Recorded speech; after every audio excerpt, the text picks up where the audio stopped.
I want to talk a little bit to my single mothers, ages 20 to say 35, who you are single moms, but you still want to date.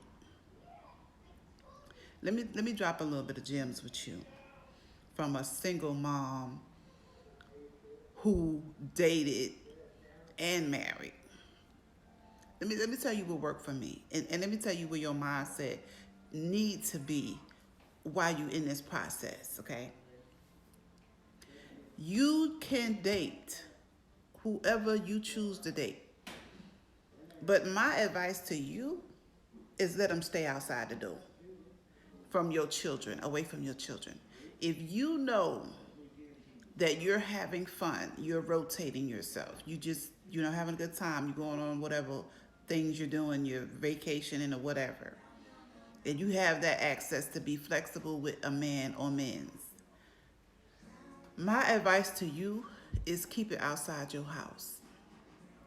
Keep it outside. Your children don't need to be traumatized with these things, okay? Because it will affect them later. Second, are you parenting properly? Do you have a relationship with your children? Or is going out more important than being in? Okay? And that's something that is very important. Okay?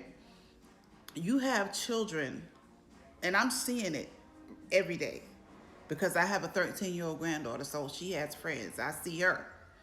Okay?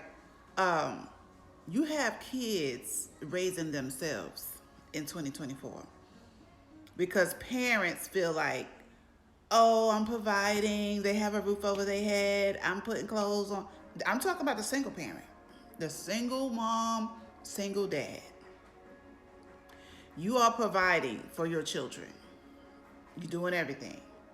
You feel like it's working for you. Life is good. Everybody's good. It's not. Because you are being a providing parent, you are not being a emotional parent. Children need the emotional parent.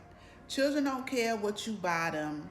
They don't care what house they live in. They don't care how big the house is. They don't care what car you drive. Children need and want the emotional parent. They don't care what you buy them. They don't care about none of that.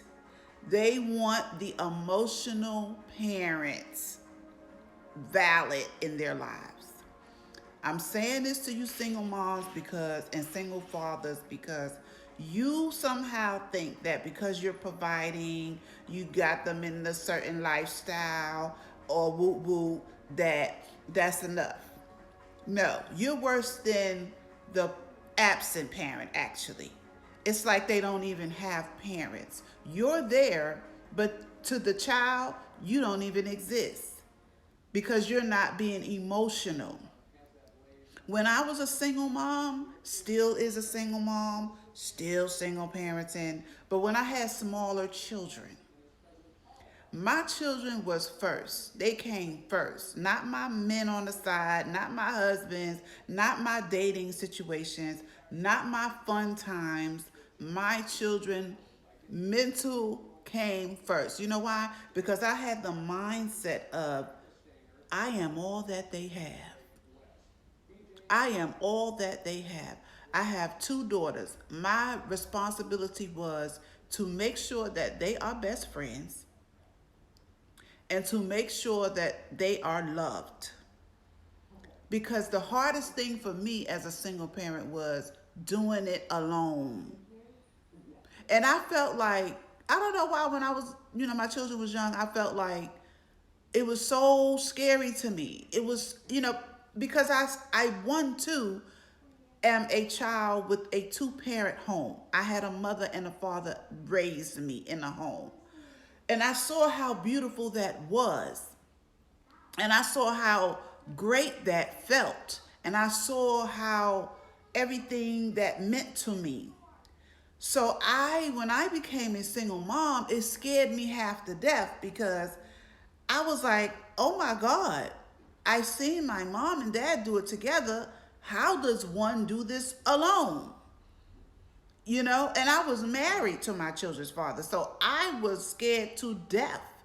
So I did everything in my power to make my kids happy, most of all, and loved the way I was loved as a two-parent home. And that was very hard for me because I could not ever compete with my mom and dad with how they loved me, but I did the best I could. But what I'm seeing now in 2024, you parents, you all have the wrong recipe. The recipe is, you need a new recipe because you're doing it all wrong and you think you're doing it all right, and your children are suffering behind the scenes. They're raising themselves, and I believe the children are the future. But the way y'all children look, I'm scared. Because they're going to be emotional basket cases. You ever heard of that? Because they are all over the place with emotions. They feel unloved. And here you are being the parent. And this is not bashing any parents. This is a wake-up call video, okay? Because a lot of you parents literally think that you have your stuff together and you don't. This is for you narcissist moms and dads, delusional, diabolical moms and dads, because I'm telling y'all off because it's pissing me off, who think y'all got y'all stuff together raising these kids and you don't. And you're selfish and you all about yourself. And it's sad that your children living with you don't even like you. You probably don't even like your kid because you're not showing that you like them. Your whole demeanor, your whole attitude is selfish, selfish, selfish. And because you providing food, you got a roof over their head, they got clothes on their back, and you a single parent, what you mad at?